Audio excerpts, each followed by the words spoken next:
right now, you're in for a treat. It's time for the main event. All right, thank you very much. All right, well, our conference promoter, Mark Skousen, has been promoting tonight's event as the big fight, the big debate, and tonight's two opponents hardly need any introduction.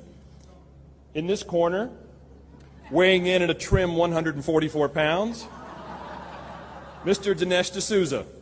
Mr. D'Souza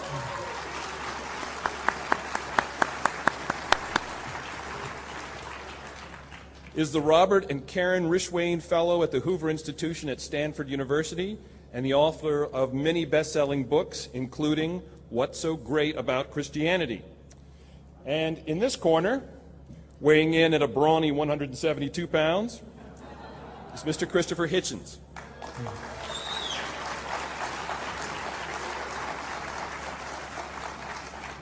Mr. Hitchens is a contributing editor to Vanity Fair and the Atlantic Monthly, and is also the author of many best-selling books, including God Is Not Great, How Religion Poisons Everything. Now, here is the format for this evening's debate. I'm going to give each of them 10 minutes to make their introductory argument. War, terrorism, and geopolitical crisis. Is religion the solution or the problem? They will each have 5 minutes then to rebut their opponent. Afterwards, I will ask each of them one question and give them 6 minutes to respond, and their opponent 6 minutes to rebut. For the remaining 45 minutes, we'll be taking questions from the audience. So you can line up at the, I'll give you the signal, you can line up at the microphone in a little bit. In each case, our conference organizer, Tammy Holland, is going to notify them when they have 1 minute remaining of their time. Any questions about the ground rules? No? Okay. Chip mentioned a couple of ground rules. Here they are. All right? The two of tonight's debaters, please.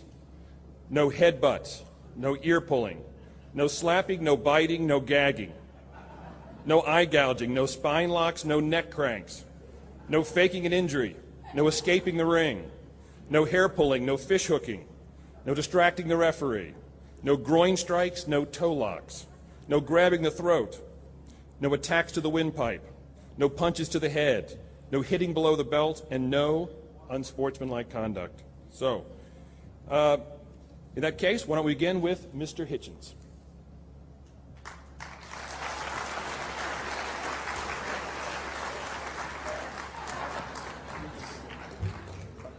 Sorry, I wasn't ready. I thought I was going to go second.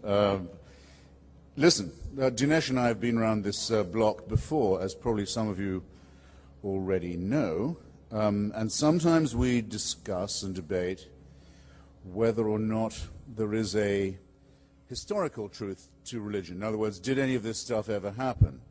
Was a Redeemer ever sent to us? If so, was his mother a virgin? If so, was she immaculately conceived? If so, what took so long? Questions of this kind that are not at all without their importance and their validity. And sometimes we discuss what you might call the metaphysical truth of it. Is there redemption to be had in this way? Is it conceivable as you stand at Las Vegas airport tomorrow, perhaps, and watch people go by and play the game that I play, and imagine which primate, what kind of primate would they be if they were covered in fur? Would this be an orangutan? Would that be a gorilla? Would that be a mandrill, and so on? And so you can always tell. And then say, yes, but if that one there had made the right propitiations, had gone to the right prayer meetings, had made the right offertories, had sworn to the right oaths, that one would have eternal life, and the others would not. And see if you can make yourself believe any of that for a second. That would be a very good debate. And we've had that debate too, and we expect to have it many times in the future.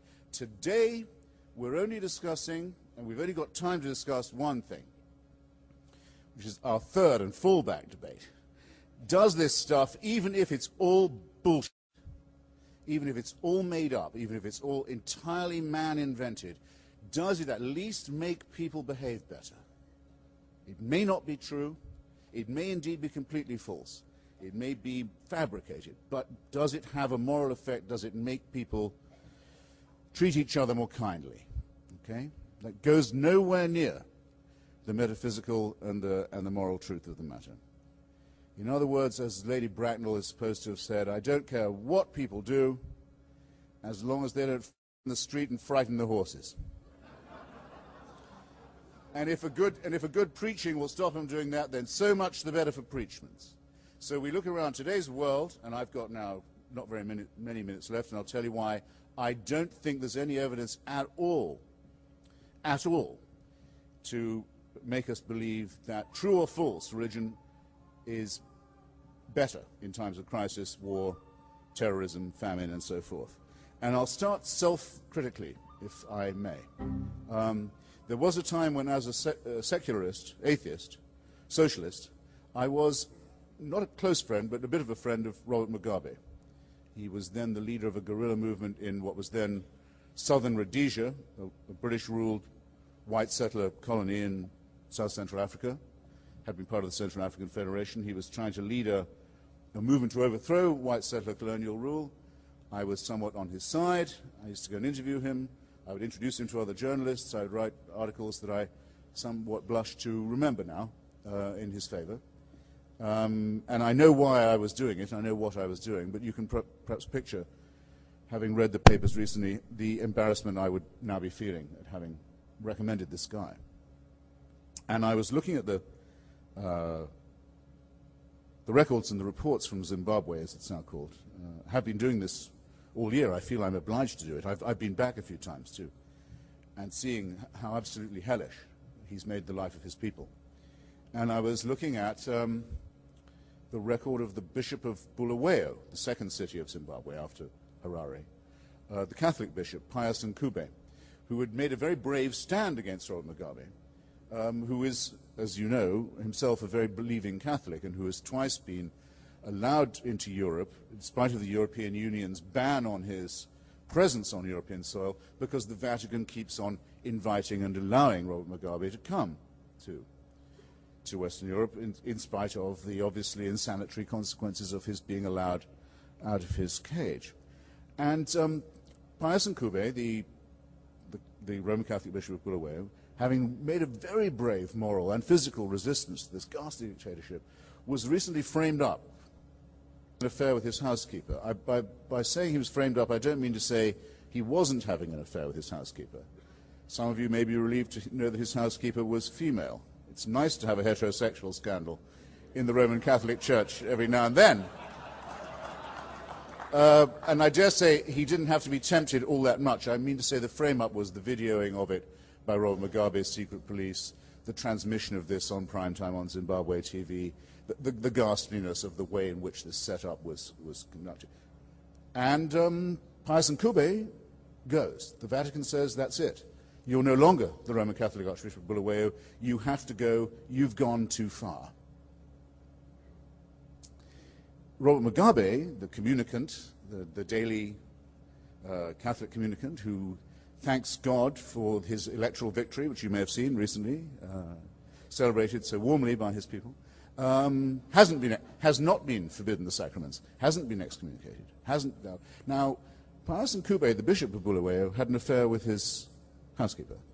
Robert Mugabe has subjected his entire country to torture, famine, theft, expropriation, death squads, and the rest. But it seems to me there's nothing he can do to get himself outside the church. He'd probably have to recommend condoms or abortions at the rate he's going, before anything would be said about him.